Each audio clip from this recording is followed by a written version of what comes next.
Salut les amis, heureux de vous retrouver. Aujourd'hui, je profite d'une petite accalmie météo.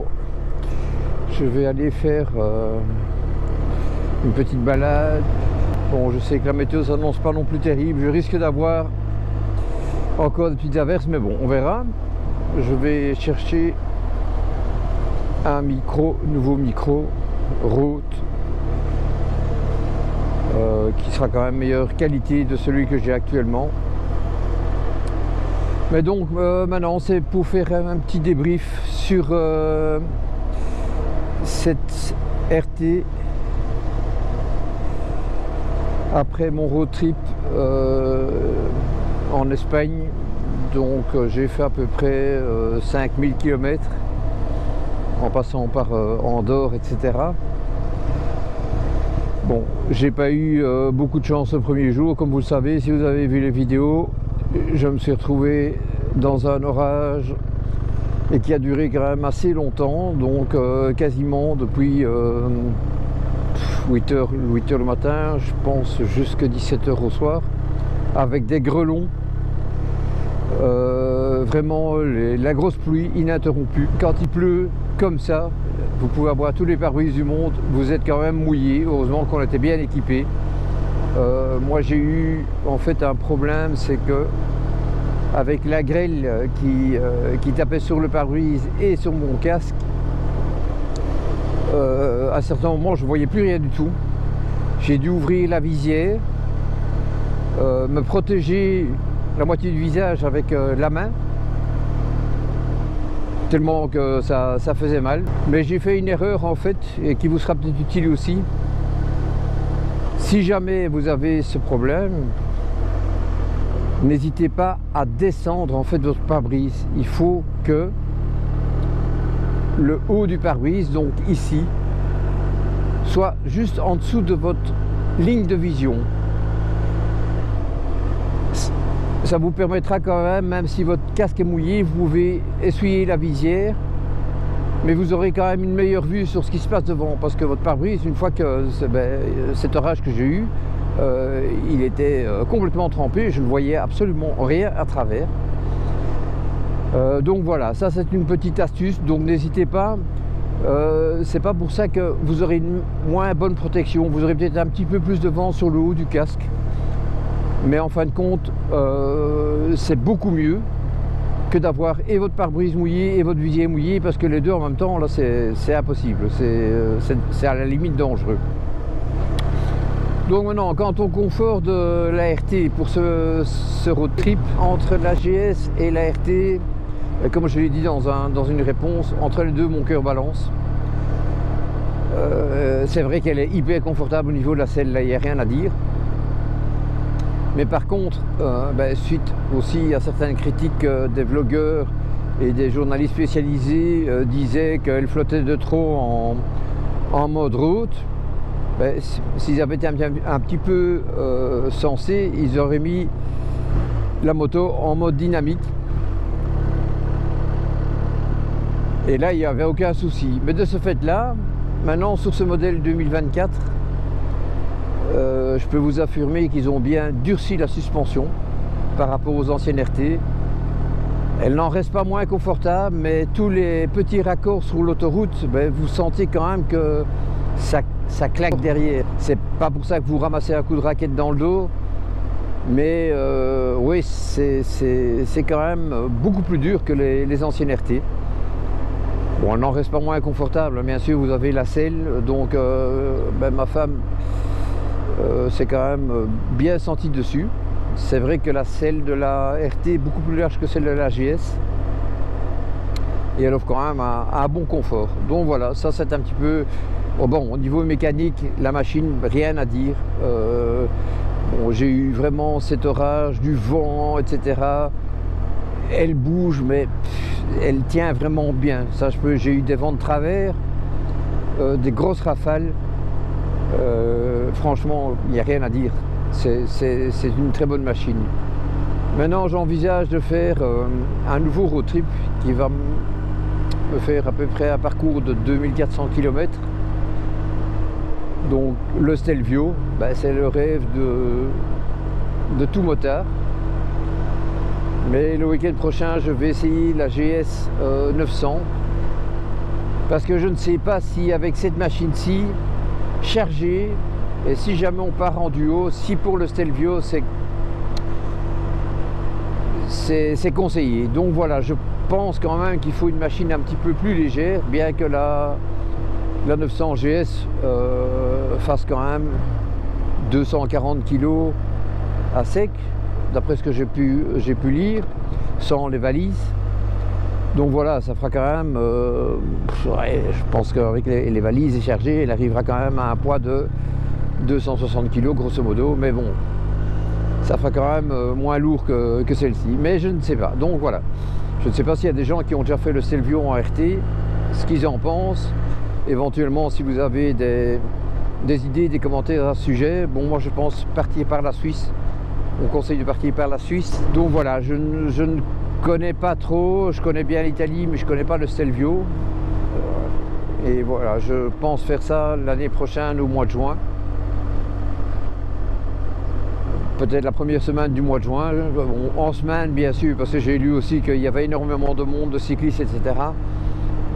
Même des camping-cars qui s'aventuraient là-dedans. Donc ben oui, c'est vrai, avec une machine comme ça, vous êtes dans un tournant en épingle, on pile devant vous dans un tournant en épingle, en dévers, vous êtes mal, quoi. Donc voilà, allez, on se retrouvera sans doute pour l'essai de la 900 GS. Donc j'espère que la météo sera quand même un petit peu favorable. C'est le dimanche 2 juin. Donc je vais chez mon concessionnaire, le Jeanne Motorsport à Bastogne. J'essayerai peut-être 2 machines, mais de toute façon la F900 GS, la GSA, et peut-être la S1000XR, mais ça je ne sais pas encore. On verra un petit peu les disponibilités, s'il y a du monde ou pas.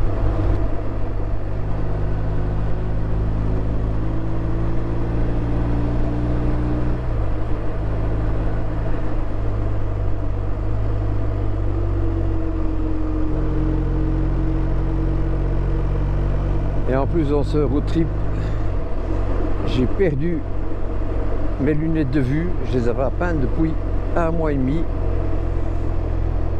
330 € à la poubelle. Ah, j'ai râlé sec. Mais bon, voilà, c'est comme ça. On dit que ce n'est qu'une perte matérielle, mais c'est mieux que ça soit du matériel. Maintenant, j'ai un ami qui était parti à peu près dans le même temps faire un road trip au Portugal. Bon, à part qu'eux, ils avaient mis les motos sur le camion jusqu'au Portugal et ils ont fait leur road trip là-bas. Et il a eu en fait deux passages à vide. Donc il n'explique pas, il a été fait des examens maintenant. Et une fois, il a pris le talus. La deuxième fois, il a pris le rail. Il avait un airbag qu'il a sans doute sauvé. Il n'a pas trop de séquelles au niveau blessure corporelle. Et maintenant, il doit quand même aller faire un examen parce que c'est quand même assez spécial. Donc, c'est arrivé une fois, ça risquerait de revenir. Il faut qu'il sache pourquoi. Et maintenant, il doit aller demander le devis chez BMW parce qu'évidemment, il y a beaucoup de plastique qui a cassé. Bon, il avait les crash bars, mais malgré tout, quand on prend un rail, ben oui, il y a certaines parties qui sont pas protégées. Et là maintenant, j'attends un petit peu son verdict. Je vais voir, normalement je le vois dimanche, je pense qu'il va aller faire des essais aussi. Il voulait essayer la nouvelle 1300. Mais j'espère pour lui qu'enfin, il n'y aura pas quelque chose de grave. L'essentiel, c'est que lui soit en vie, qu'il n'ait pas été blessé. Donc c'est vraiment 2 absences de très courte durée, mais bon, voilà. La vie est quand même très bizarre, vous ne savez pas ce qui vous attend.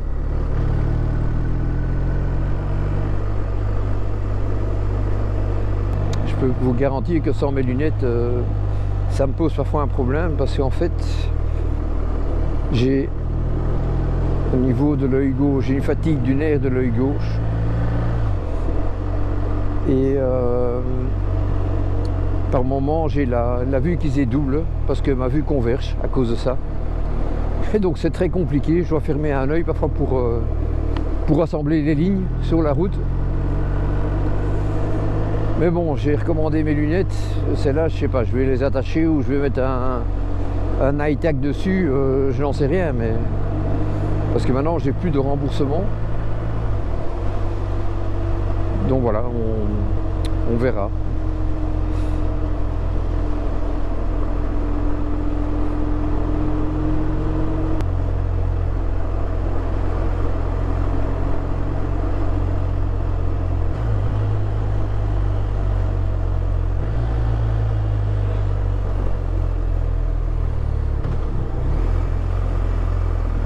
Et là.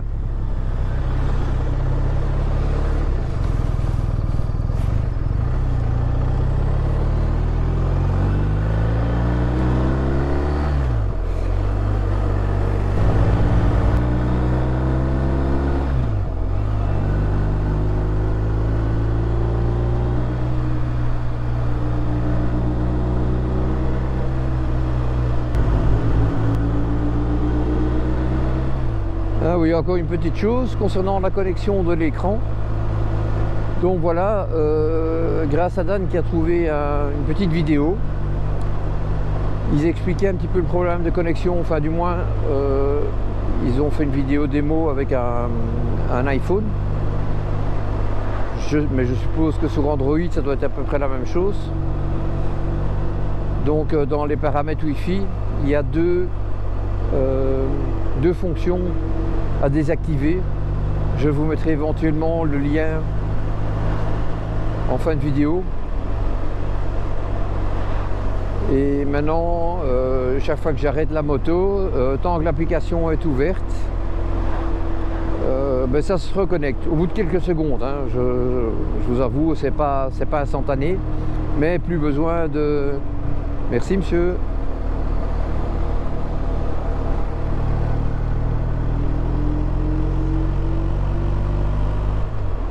Donc même si vous l'avez dans la boîte avec le chargement par induction, vous n'aurez plus à enlever vos gants, ouvrir la boîte, enlever le téléphone. Bon, moi j'ai fait ce système-ci, j'ai récupéré mon ancien cradle de l'AGS. Et c'est quand même plus pratique parce que si parfois il y a l'application qui quitte, donc c'est plus facile, là vous l'avez à portée de main. Mais donc voilà, je vous mettrai ce lien.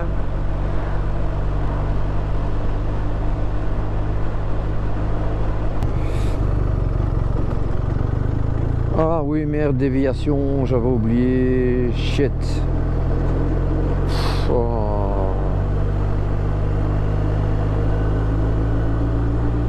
Bon, je vais quand même faire une partie de la route ici, on verra bien.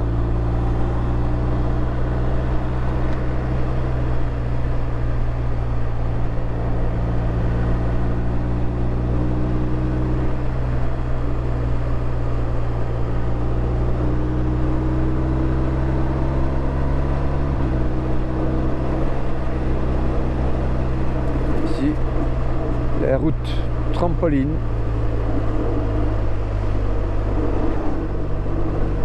On fait hop, hop, hop, hop. C'est vraiment du n'importe quoi ces routes.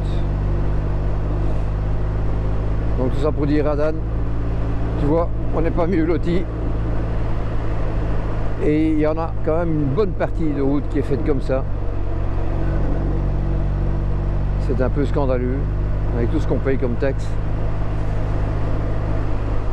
Et c'est limite dangereux aussi. Hein.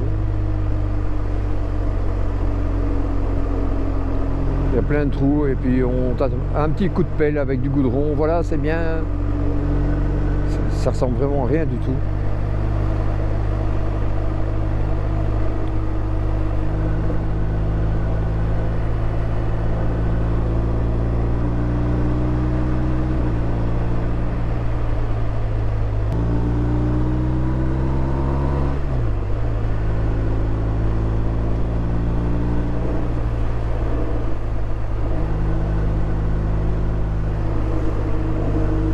peut-être dû l'écouter et prendre le chemin qu'il m'avait indiqué, parce qu'il y a des travaux et je crois qu'il en a tenu compte.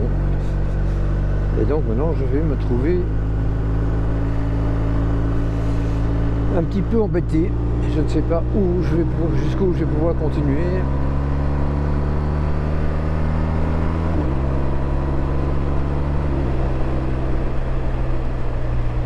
Et toujours on recalcule l'itinéraire, il est vraiment paumé. Et ça c'est l'application, ils ont voulu aller peut-être un petit peu vite parce qu'elle est vraiment pas aboutie. Autant ils savent faire des motos, autant pour ce qui est software, c'est pas vraiment ça.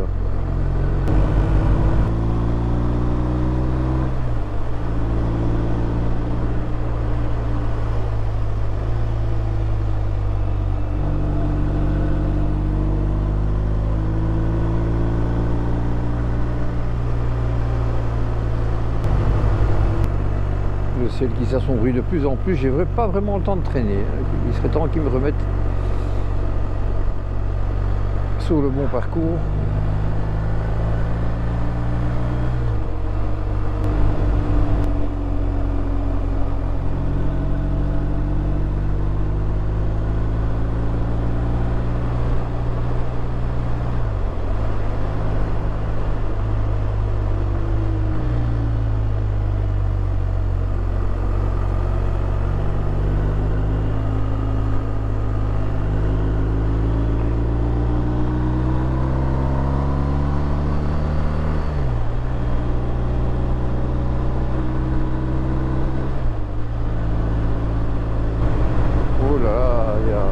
Avis de tempête.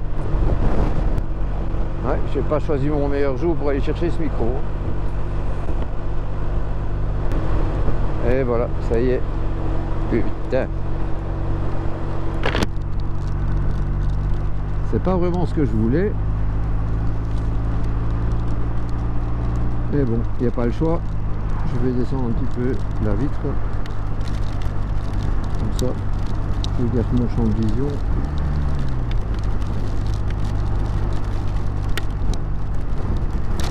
Ouais, oula, mais c'est...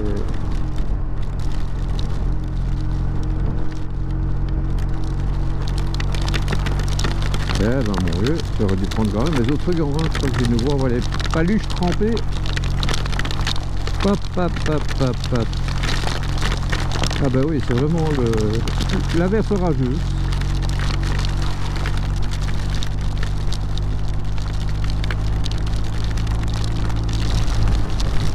Chouette, chouette, chouette. Parce que je vais peut-être fermer les aérations du pantalon parce que sinon je vais être trempé. Voilà qui est fait.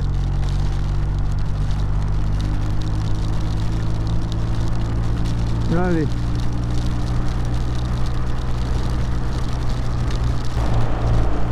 Ah oui, j'avais encore une petite chose à dire. Si vous chargez, enfin que ça soit une RT ou même une GS, c'est quand même très important de bien équilibrer le chargement dans les valises. Je m'en suis rendu compte, j'avais 2 kg de plus côté droit, et pour le peu que votre SDS ne soit pas vraiment aller sur la moto ou n'ait pas l'habitude ou n'ait pas le feeling de la moto, ben, je peux vous assurer que ça fait son petit effet. Donc voilà, équilibrez bien les valises, le même poids partout, parce que même un petit kilo, 2 kilos de différence, vous allez les sentir. Donc voilà, encore une petite chose que je voulais vous dire. Que ce soit sur une RT ou sur une GS ou sur une autre moto, c'est très important. Et de respecter aussi la capacité de chargement de la moto.